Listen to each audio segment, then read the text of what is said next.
Hey everybody, Varun here from Language Academy. I am a PTE expert and a NAATI certified paraprofessional interpreter, and I have taught more than 5,000 students in the last 2 years. Guys, welcome back to another video. In this video, I'm going to show you how to solve reading fill in the blanks. I've got a lot of messages, a lot of comments from all of you out there that you're not really sure how you have to solve reading fill in the blanks. What are the tricks? What are the strategies?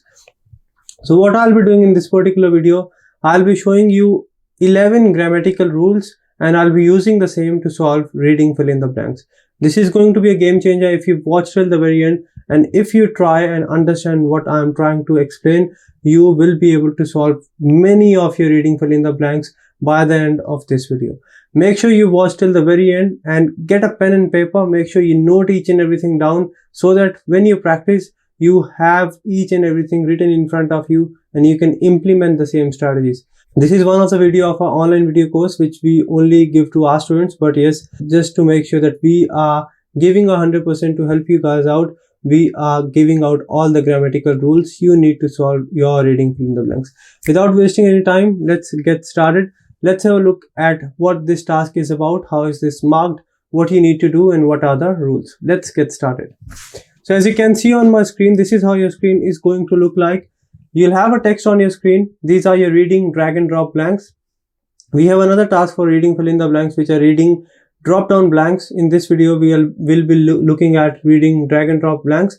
But the rules which I'll be telling you, you can use these ones in your reading drag and drop and down blanks both. Let's have a look over here how this is marked. You get 1 point for each correct blank and you get 0 for incorrect answer.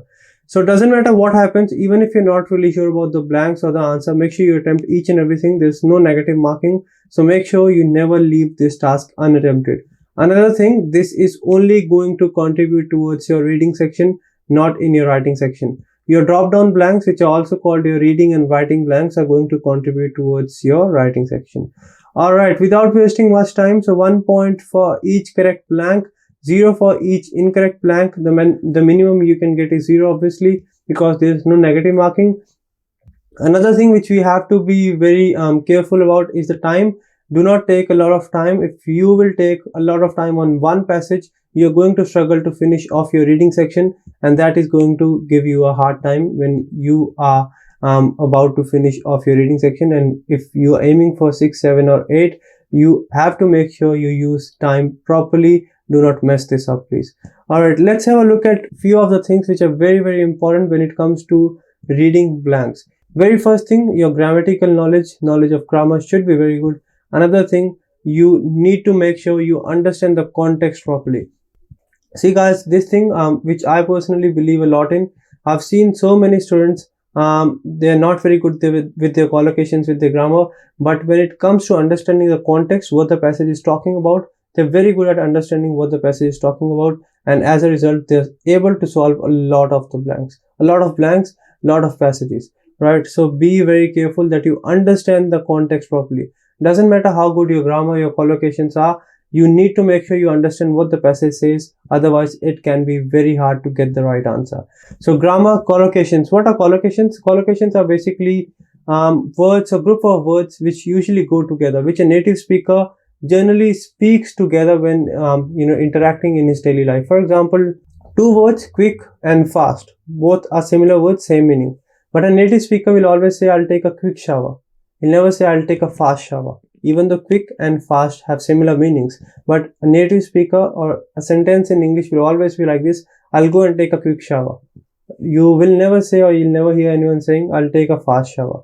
So quick and shower is one form of collocation. So these are collocations, words which go together, words which a native English speaker uses together. Now I get this question a number of times, that is, where should we practice collocations from? Is there any list? See, the number of collocations in English, you can't really memorize each and everything. For this, what I'll recommend, practice on the blanks, practice on those blanks which are, which are quite similar to the blanks you will get in your exam. That will increase your contextual knowledge, means you will be able to figure out what the context is about, what kind of rules do you need to use, and what are the right collocations. You can practice a lot of blanks on our website. The address, I'll share that in the link as well. We'll keep posting reading fill in the blanks practice videos as well. You can watch them on our YouTube channel as well. Alright, finally, vocabulary is very important. You should be able to figure out what a particular word means. If you're not really able to grab the meaning, things can be hard. So we really need to make sure that we are able to figure out what a particular word means. There are few strategies when in case you are not really sure what the word is about, what the meaning of the word is. Still then you can solve few of the passages. We'll have a look at it later. Let's move on. Alright. So let's have a look at few of the grammatical rules. But before that, I'll just give you a quick overview of the three forms of verb and active and passive voice, because I personally believe that these are very, very important when it comes to solving reading blanks or reading and writing blanks as well. So let's have a look at three forms of verb. Basically, what verb is? Verb is a word which represents any kind of action which is taking place, right? I am playing cricket. So playing over here is verb. He's watching TV. Watching over here is verb. There are basically three forms of verb. First form, second form, and third form. Let's have a look at the screen. First form, what is the first form of the verb? You basically refer it as the base form or simplest form or the present form. For example, Rohan plays cricket. Play over here is first form of verb, right? What is second form? Second form is generally the past form of the first verb, of the verb basically, right? Past form of the verb. For example, Rohan played cricket. So basically what happens with regular verbs, with all the regular verbs, not irregular verbs, around 96% of the verbs in English are regular. With all the regular verbs, what happens? You just add ed along with the first form of verb. For example, play, played, played. Destroy, destroyed, destroyed, right? So second form you'll just add ed with regular verbs. Remember this thing, not all the verbs, but regular verbs. Alright, and what is the third form? Third form is basically past participle, where you add ed or en along with the first form of the verb, or continuous form or present participle, where you add ing with the verb. For example, play, played, played, or play, played, playing as well, right? So depends on the context. There are a number of things you need to worry about, but yes, if you have this basic idea that what is first form, second form, and third form, you'll be able to grab each and everything. Again, simplest form is first form, past form is second, and past participle or present participle ed or en or ing at the end of the word or at the end of the verb will make it third form of verb, right? This is what three forms of verb are. Let's have a look at active and passive voice. What happens in English, basically your sentence is always formed in this form, subject plus verb plus object. For example, as I gave you the same example, Mark is playing cricket. Mark is subject over here, playing is verb, and cricket is the object, right? On which the action is being applied or what is being done, right? Mark is playing cricket, Mark subject, playing verb, object is cricket. This is active voice. Active voice where subject comes first, verb comes in the middle, and object comes afterwards. What is passive voice? For example, if I'm saying a sentence, cricket is being played by Mark.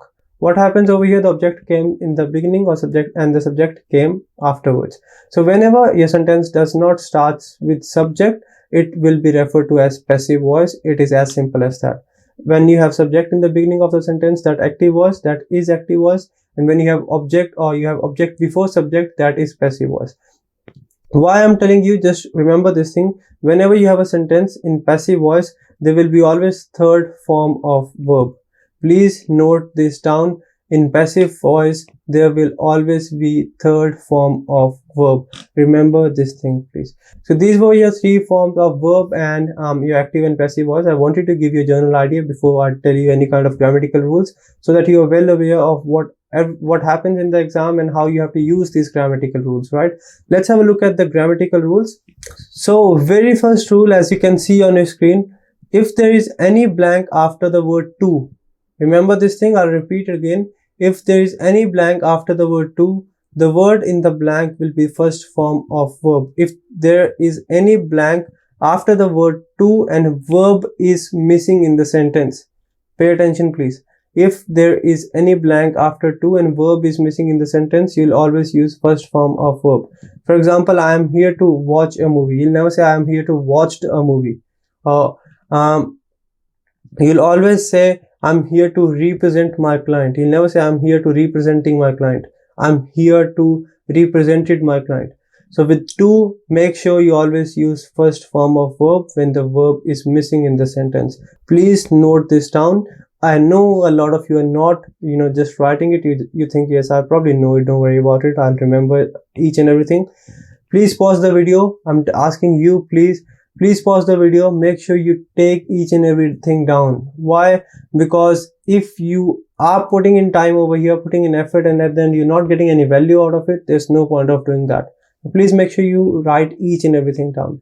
Let's have a look at another rule which is very important. If there is any blank after the word for or while and verb is missing in the sentence, please pay attention. If there's any blank after for or while and verb is missing in the sentence, you have to use the word, the word which will come over there will be verb first form plus ing. Remember this thing, ing form of verb, continuous form of verb. For example, I need something for storing my food, or storing the food, or storing food. You'll never say I need something for store food. Similarly, while researching on the project, you'll never say while research on the project. While researching on the project, the accident took place. When I'm talking about verbs over here, please pay attention. You have to interpret what I'm saying correctly. When verbs are missing, while dash the options, we met him. While explore the options, or exploring the options, exploring the options. So when there's a word for or while in the sentence and there's a blank after it and verb form is missing, you have to use continuous form of verb. Remember this thing. All right, let's have a look at third grammatical rule, guys. If there is any blank after the word it, which, that, and you have to add a verb, or there is a verb option, or verb is missing, you have to use plural form of verb. When there are more than one, when you use s or es to represent something, you say it as plural form, right? So whenever you have words like it, which, that, you have to use plural form of verb. It dash an important role, play an important role, or plays an important role. Plays an important role. Remember this thing. The ingredient which cover the largest proportion, or covers, which covers. Remember this thing. Right? Verb should be plural if you have singular in the, if your subject, basically if your subject is singular, remember this thing, subject is singular, verb form will be plural, right? Now similarly, we need an alternative that works, not work, that works, right? With singular subject, your verb form will always be plural. With words after it, which, and that, your verb form will be plural, means word will end with s or es. Please pay attention. All right, let's move on. If there is any blank after is, am, are, you have to use continuous form of verb only when the sentence is given in active voice. I'll repeat again. If there is any blank after is, am, and are, or are, and verb is missing, and the sentence is in active voice, means subject, verb, and object. Subject is before object. You have to use continuous form of verb. Whereas similar condition, a similar situation, if it is in passive voice, I told you in the beginning, passive voice, verb form will always be third form of verb, right? So this is what you need to pay attention. For example, he's playing in the ground. You'll never say he's played in the ground, or he was played in the ground. You'll never say that, right? He is playing in the ground is incorrect as well. He is playing in the ground. We are going to the park. They are watching a movie. A movie is being watched by them. Because it is passive voice, we have to use third form of verb. So please be very careful about this and note this down. Alright, let's move on. If there is any blank after a, an, or the word or the article the, a, an, or the, remember this thing, there will always be a noun after the blank. But if there is a blank after an article, a, an, or the, and before noun, so a and the blank noun, in that particular blank you will use adjective. Adjective will give you more information about noun. What is an adjective? Which will give you more details about the noun we are talking about. So if you just have one blank and you have article before that, you have to use a noun. If you have article blank and noun in the blank, you'll use adjective. For example, there is an apple in the basket. First rule. There is a dash apple in the basket. You can say there is a big apple in the basket. Big is an adjective over here. There is a red apple in the basket. Why red is an adjective? Because it is giving more information about apple over here. Similarly, she wore a dress. She wore a dress. Dress is noun over here. She wore a dash dress, beautiful dress, nice dress, whatever you want to use, but it should be an adjective over here. So when you have article a, an, or the, and noun, and in the middle there's a blank, adjective will be there. Please be very careful about this. Make sure you note this down and have this thing in mind when you solve your reading blanks, please. Alright, let's have a look at rule number 8. If you look at the screen, what does rule number 8 says? If you have any blank, if there's any blank after the word has, have, or had, remember and listen please once again. Has, have, or had. You have to use past participle of verb, meaning third form of verb or words ending with ed basically. Let's have a look at few of the examples. He has completed ed, the homework. You'll never say he has completed the homework, he is completing the homework. Ed form. A third form for third form of verb and words ending with ed for regular verbs. Now show is an irregular verb. If you look over here, Mark has shown his house to me. You never say Mark has showing his house to me or Mark has shown his house to me. They have completed the construction, ed, third form. You never say they have completed the construction. Similarly, they had worked hard, ed, worked hard on this project. Please note all of this down. I request you, these are going to be game changer if you apply these ones while you solve your reading blanks, please. Alright, let's move on. Let's have a look at the rule number 9. If there is any blank after the word or article a or an, we just did a rule similar to this rule.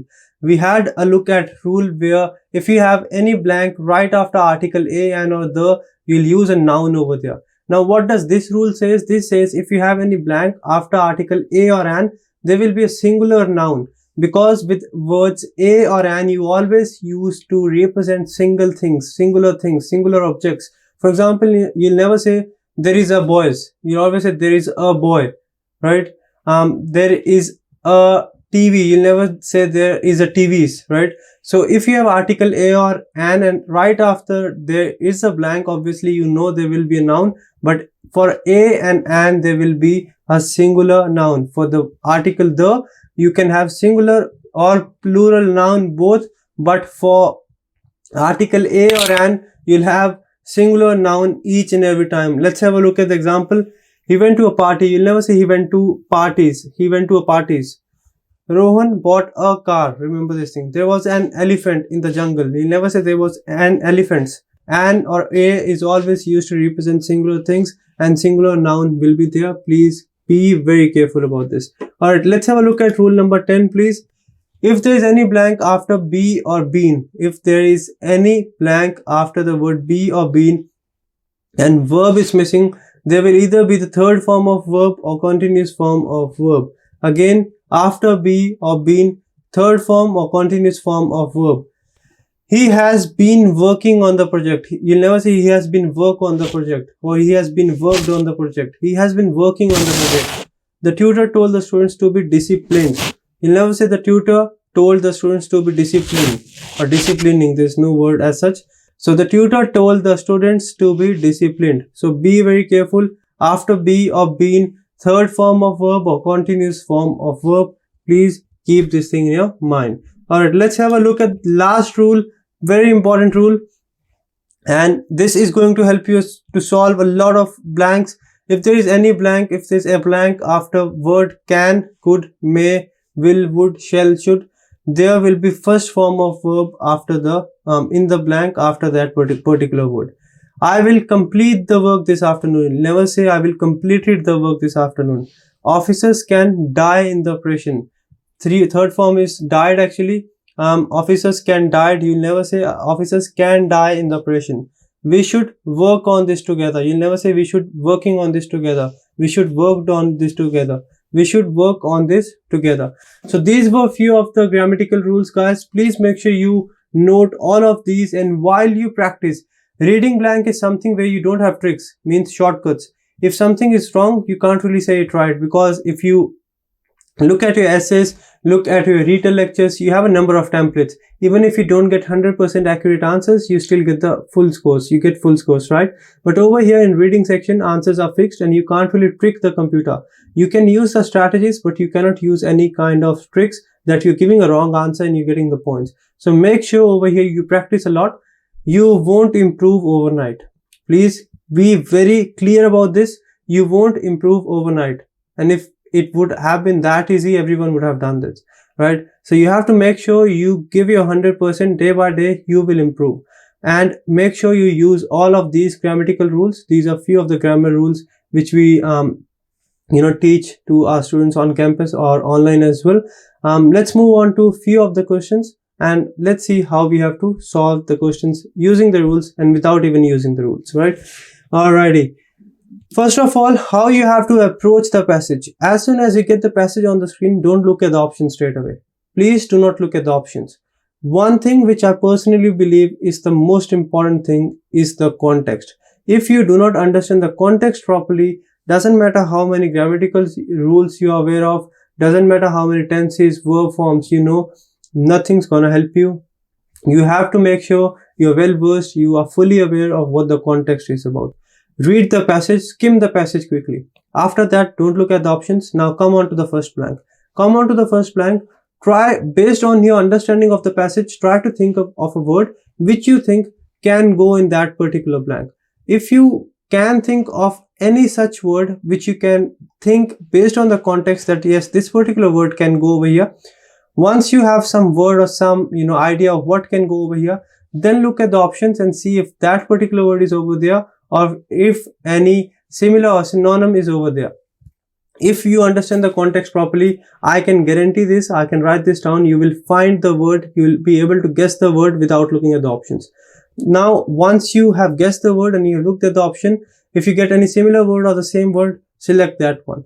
Let's say you are not able to solve the first blank. Don't just keep on thinking about it, move on to the second blank. Now, you're not really sure about the second blank as well.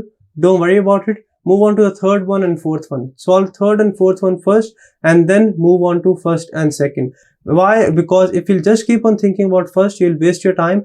If you solve third and fourth first and then come to first and second, what happens? You improve your chances or probability of getting the first and second one correct as well, because the options will go down when you choose them for third and fourth, right?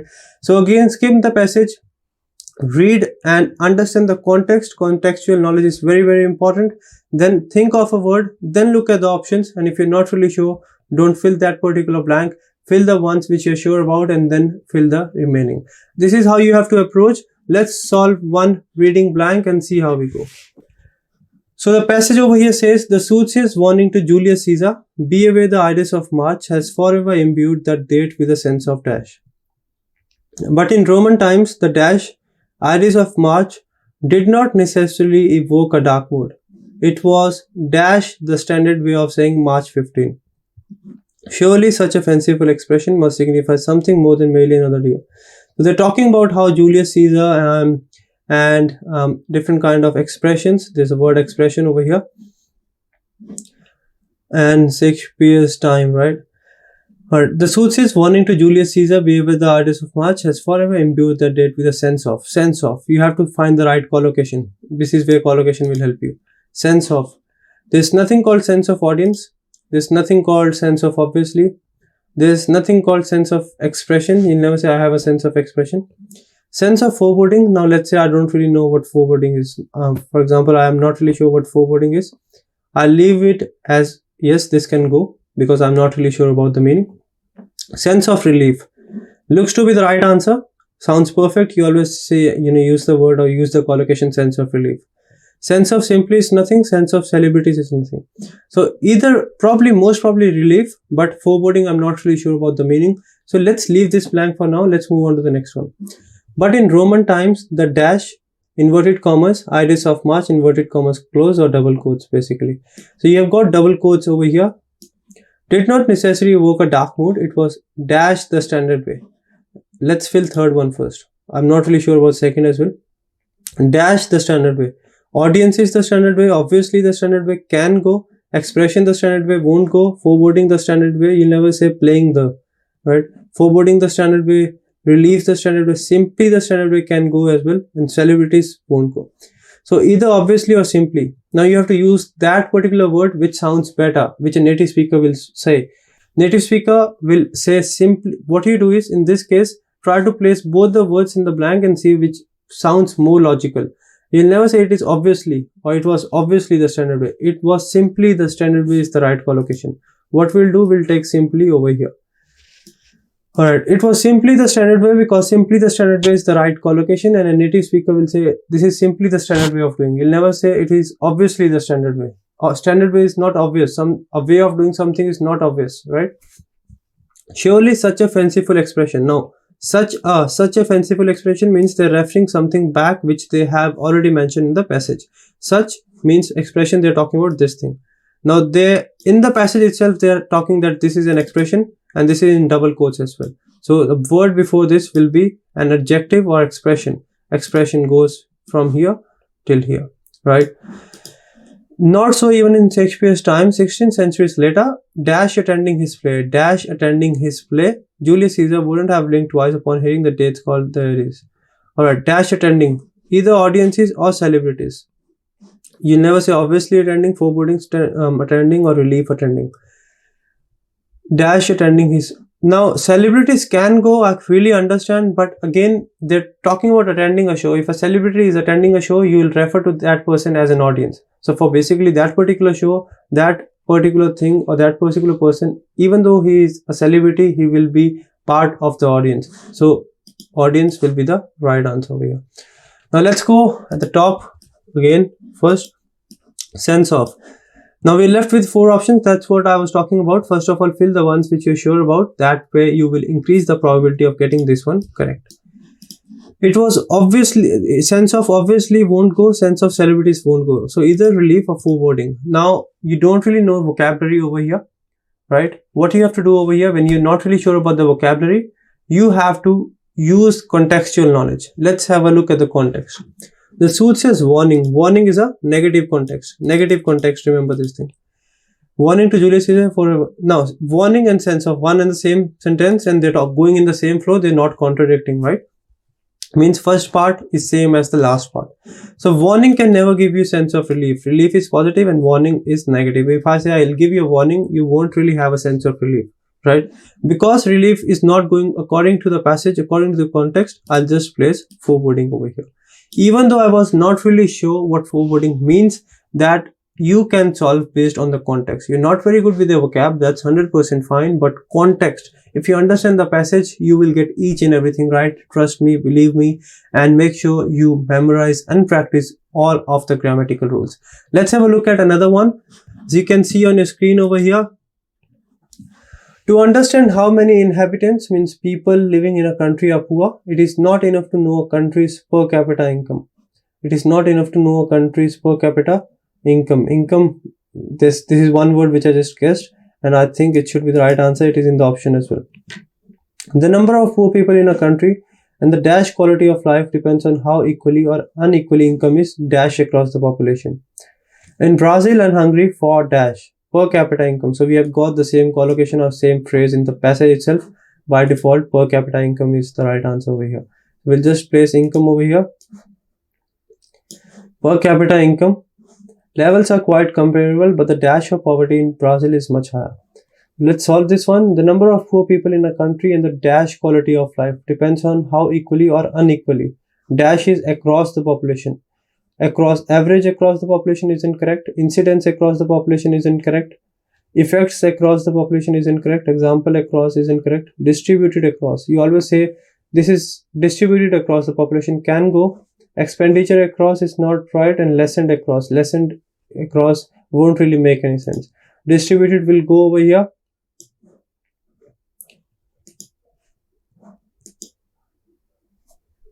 Alright. Now you have to use the rule I have told you as well. Is dash, right? Is dash. Please be very careful about the rule over here. Now they're talking about how equally or unequally income is distributed. When you're trying to figure out how equal and unequal distribution is, you are trying to figure out the average. Have a look over the context, at the context, what the context is trying to say. How income is equal or unequal across the population. So average quality of life. Now they're giving us two countries over here for dash, for incidence, for effects. For example, sounds better. For expenditure, for lessened. For example, according to the context, they're talking about overall countries first, and then they're telling us about two countries. So for example, and then there's a comma after this as well, and with after example you always use the word this mark, comma, please, punctuation mark, comma. Per capita income levels are quite comparable, but the dash of poverty in Brazil is much higher. Now 90% of you will think effects of poverty is much higher, and I really understand this sounds perfect, but you have to satisfy the requirement of context, you have to satisfy collocations, and you have to satisfy grammar as well. Please be very careful. You have to satisfy grammar as well. So what we normally do is, when we have to fill the blank, we just read 3-4 words over here, 3-4 words over here, and then we just try to think of a word. Whatever is there on your screen is there for a reason, on a purpose. Remember this thing. Of poverty in Brazil, dash much higher, dash is much higher. Over here is. Because you have is over here, a verb form will be singular. You cannot say the problems is too much. You'll say the problems are too much. The problem is too much. This is problematic. So with singular form of verbs you use is, with plural you use are. Please be very careful. Now we have got is over here. We have to use a word which should be plural. So this won't go over here. There's nothing called expenditure of poverty and lessened of poverty. By default, incidents go over here. Even if you're not sure about the meaning of the word or what incidence means, this will go over here because this is singular. Basically, incidence means, again, kind of effects only, right? So you have to make sure you understand the context properly, then use collocations and use these grammatical rules, and you will be able to solve all your reading blanks. Now, these were few of the grammatical tips, rules, strategies, and how you have to approach reading fill in the blanks. Guys, make sure you practice a lot of these. PT reading is not difficult, but it's all about practice. What happens? Speaking, you get the tricks. Writing, you get the templates. Listening, you get the tricks. Reading, each and every student finds it very hard. Why? Because they're not really sure what to focus on or what not. First of all, make sure you know the marking criteria. You know what is the most important part, which one is the most important task, and what you need to focus on. After that, prepare accordingly, because there are few tasks from speaking section and from listening section which contribute towards your reading section. So basically, reading section will get a lot of points from speaking and listening. So you have to have a clear idea that yes, these are the things I need to work on. Reading blanks, few of the grammatical strategies, rules I have shared, and I have also told you what is the right strategy of solving these blanks. I'll try to cover many more videos, make many more videos similar to this, and try to cover more rules. If you are one of the students who is based in Sydney or anywhere around the world, we are offering online classes and we cover a lot more grammatical rules in our online classes. These were few of the rules which we normally cover in the classes. Make sure you prepare properly, get proper guidance, take a number of mock tests before you go for the exam, because you're going to spend around $350 and it's not worth it to just go and see where you stand. You need to take proper mock test first, and then you need to make sure where you stand, what are the weaknesses, and how you have to improve. You can go on our website. I'll post the link or share the link in the description box. You can go over there and practice. It's www.languageacademy.com.au. There's a lot of practice material over there. Another thing, make sure you take a lot of mock tests, and if you think this video was helpful, please make sure you hit the like button, share it with your friends, and subscribe the channel so that whenever I post more videos like this, you get a notification. Thanks a lot for watching. If you get your score watching my videos, please do let me know. Will help me, will motivate me, and will help me keep me going to make a lot more videos like this. All the very best, guys. Just like, make sure you subscribe as well. And that's it from this video, and thank you. I'll see you very soon. Take care and stay safe.